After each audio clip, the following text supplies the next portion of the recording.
प्रधानमंत्री नरेंद्र मोदी ने आज भाजपा मुख्यालय में पत्रकारों से भेंट की। इस अवसर पर उन्होंने पत्रकारों को संबोधित भी किया और आर्टिफिशियल इंटेलिजेंस और डीप फेक को एक बड़ा संकट बताया।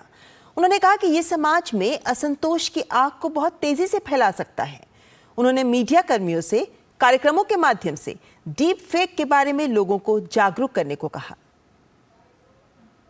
डीप फेक के कारण जो एक नया संकट आ रहा है,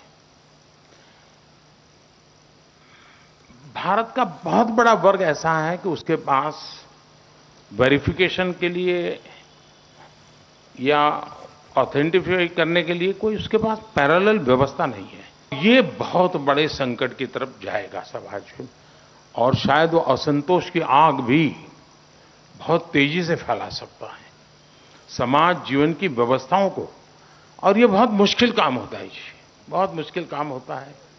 मान लीजिए कहीं कोई एक गलत चीज ने कुछ नई समस्या पैदा कर दी, अगर सरकार को वहां पहुंचना है तो डिस्टेंस भी तो मैटर करता है। अब आपको तो डिस्टेंस समय मैटर ही नहीं करता है, तुरंत पहुंच जाता है।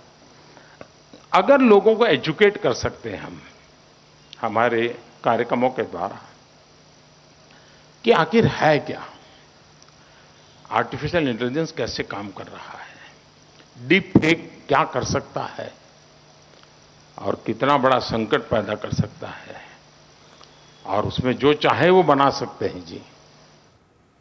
और प्रधानमंत्री नरेंद्र मोदी ने इस अवसर पर कहा कि वोकल फॉर लोकल के आह्वान को लोगों का समर्थन मिला है।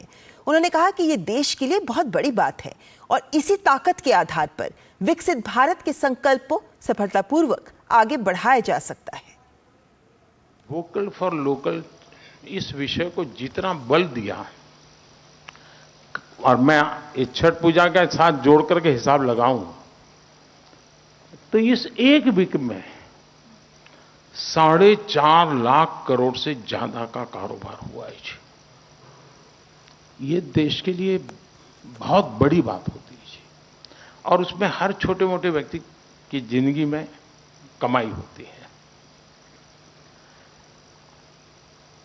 और मैं इसी ताकत के आधार पर कहता हूं कि हम विकसित भारत की विषय को बहुत सफलतापूर्वक आगे बढ़ा सकते हैं। लेकिन उसके लिए एक विश्वास पैदा करना होता है, सकारात्मक चीजों से लोगों को किसी की वाहवाही करने की जरूरत नहीं है, असत्य को दबाने की जरूरत नहीं है, वो मैं आपसे अपेक्षा भी नहीं करूंगा। लेकिन जो चीजों में सामर्थ्य है, जो देश को आगे बढ़ा सकते हैं, ऐसी चीजों को हम बल दे सकते हैं। और ये भी सही है कि विकास, आर्थिक बाबतें ये अब केंद्र में वाली हैं आने वाले 25 साल तक। फिलहाल यहाँ रुकेंगे एक ब्रेक के लिए। देखते रहें